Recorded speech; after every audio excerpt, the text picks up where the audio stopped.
우리 몸에서 가장 안전해야 할 곳, 바로 뇌에 정체불명의 침입자가 나타났습니다. 오늘 이 시간에는 우리 뇌 가장 깊숙한 곳까지 파고든 미세한 적의 정체를 추적해 보겠습니다.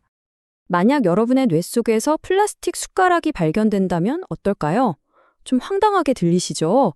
그런데 이게 더 이상 공상과학 소설에나 나올 법한 얘기가 아닙니다. 최근 연구들을 보면요, 지금 우리 뇌에는 평균적으로 그 정도 양의 플라스틱이 이미 들어있다고 해요. 진짜 문제는 그 양이 정말 무서운 속도로 늘고 있다는 겁니다. 과학자들이 이 보이지 않는 침입의 증거들을 하나씩 찾아내고 있는데요. 그 첫 번째 단서는 이 상황이 얼마나 빠르게 악화되고 있는지 보여주는 데이터입니다.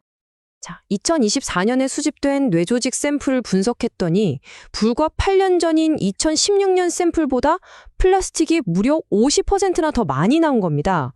이게 나이나 성별, 사망 원인 같은 거랑은 전혀 상관없이 나타나는 현상이라는 게 더 심각한 문제죠. 그런데 정말 충격적인 건 따로 있습니다. 건강한 사람의 뇌와 치매 환자의 뇌를 비교해 봤더니 그 안에 들어있는 플라스틱 농도 차이가 어마어마했거든요. 어느 정도냐면요. 일부 치매 환자의 뇌에서는 건강한 뇌보다 최대 10배나 많은 마이크로플라스틱이 발견됐습니다. 평균적으로 봐도 건강한 뇌는 그램당 약 4,800 마이크로그램인데 치매 환자는 26,000 마이크로그램이 넘었죠. 이쯤 되면 둘 사이에 뭔가 강력하고도 위험한 연결고리가 있다고 볼 수밖에 없지 않을까요? 자, 그럼 우리 뇌에 이렇게 쌓이는 침입자의 정체는 도대체 뭘까요? 이미 예상하셨겠지만 범인은 바로 우리 주변 어디에나 있는 마이크로 그리고 나노 플라스틱 입자들입니다. 이 아주 작은 입자들이요, 우리가 먹고 마시는 것들, 심지어 숨쉬는 공기를 통해서도 우리 몸속으로 들어옵니다. 그리고 혈관을 타고 돌다가 결국 뇌를 보호하는 가장 강력한 방어막, 혈뇌 장벽까지 뚫고 들어오는 거죠. 뇌에서 발견된 플라스틱의 75%, 그러니까 4분의 3이 폴리에틸렌이었어요. 이게 뭐냐면 우리가 흔히 쓰는 비닐봉지나 식품 포장재에 들어가는 바로 그 플라스틱입니다. 그리고 배달 음식 용기에 많이 쓰는 폴리스티렌도 꽤 많은 비중을 차지했고요. 그럼 이 플라스틱들이 뇌 안에 들어와서 가만히 있기만 할까요? 천만에요. 얘네들은 아주 적극적으로 우리 신경계를 망가뜨리기 시작합니다. 그 첫 번째 공격 대상은 바로 우리 세포의 에너지 공장이에요. 우리 뇌세포에는 미토콘드리아라는 발전소가 있잖아요. 우리가 생각하고 기억하고 움직이는 모든 활동에 필요한 에너지를 만들어내는 곳이죠. 그런데 연구를 보니까 이 나노플라스틱이 바로 이 발전소에 직접적으로 달라붙어서 전자 전달 사슬이라는 핵심 에너지 생산 과정을 교란시킨다는 겁니다. 에너지 공급을 막는 건 시작에 불과해요. 마이크로플라스틱은 총 4가지 방식으로 뇌를 공격하는데요. 산화 스트레스를 일으켜서 신경세포를 직접 손상시키고요. 만성적인 염증 반응을 유발합니다.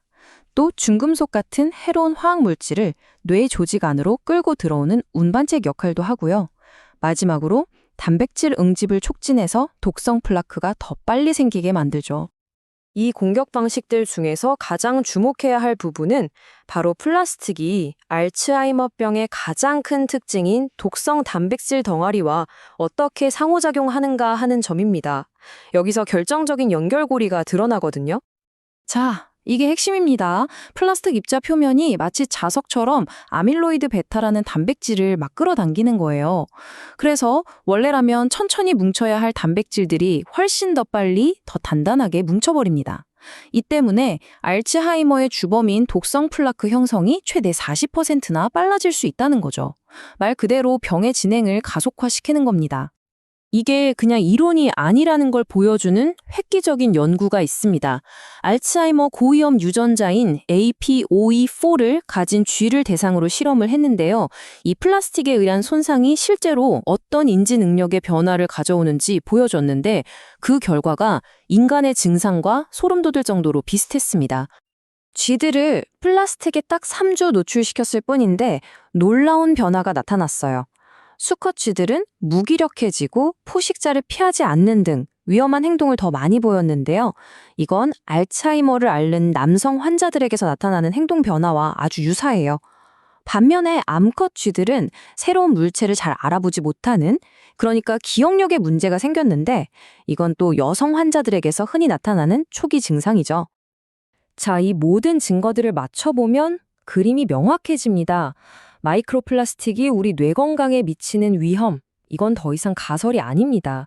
명백하고도 현존하는 위협인 거죠. 그리고 이 문제는 알츠하이머에만 국한되지 않을 수도 있습니다. 나노플라스틱이 일으키는 미토콘드리아 손상, 이거 파킨슨병의 주요 특징이기도 하거든요. 어쩌면 이 질병들이 공통된 환경적 요인을 가지고 있을 수 있다는 거죠. 그래서 연구자들은 20세기 중반부터 폭발적으로 증가한 플라스틱 생산량이 왜 이런 뇌질환들이 점점 더 늘어나는지를 설명하는 하나의 열쇠가 될 수 있다고 보고 있습니다. 결국 이 모든 증거는 우리가 뇌 건강을 완전히 다른 시각으로 봐야 한다는 걸 말해줍니다. 지금까지는 유전적 요인이나 생활 습관을 주로 얘기했잖아요. 이제는 아닙니다. 환경 오염, 특히 플라스틱 오염을 뇌 건강에 아주 중요한 위험 요인으로 봐야 한다는 거죠. APOE4 같은 유전자를 가진 사람들은 특히 더 취약할 수 있고요. 그러니까 플라스틱 노출을 최소화하는 게 새로운 뇌 건강 예방 전략의 핵심이 되어야 합니다. 이건 더 이상 남의 얘기가 아니에요.